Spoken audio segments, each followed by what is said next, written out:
where he saw thousands of bodies and finally realized what his country had done.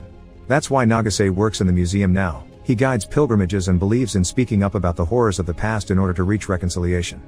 This job has helped Nagase reach some peace in his life, and he wants to help Eric as well, but Eric is angry that Nagase keeps calling the prison camp a tragedy instead of a crime, so he grabs a piece of wood planning to break Nagase's arms. Filled with guilt, Nagase presents his arm without protest, but Eric can't bring himself to do it and hits the table instead. Then he threatens Nagase with his knife before taking him outside and locking him up in one of the cages.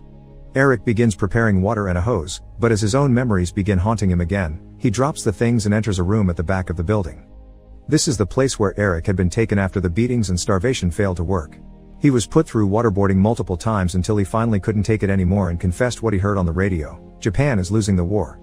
After he described what American troops were doing to their people, Nagase got angry and called him a liar with no honor. Unlike him, if Nagase were captured, he would end things before being used as a slave. Reacting like that to a prisoner when he was only supposed to be an interpreter earned Nagase a slap from his superior.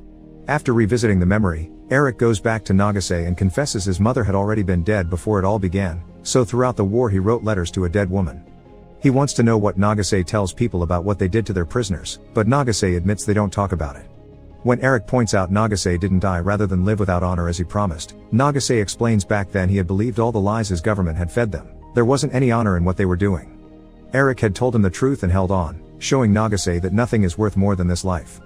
Eric brings up Finley and what he wanted him to do, so Nagase comes to the conclusion that he's still alive so they could meet today and Eric could bring a proper end to their story.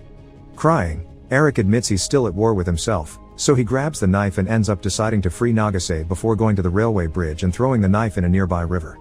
Once he returns to Britain, Eric allows Patricia to comfort him. She has been scared that he would end up like Finley, but Eric explains it was different.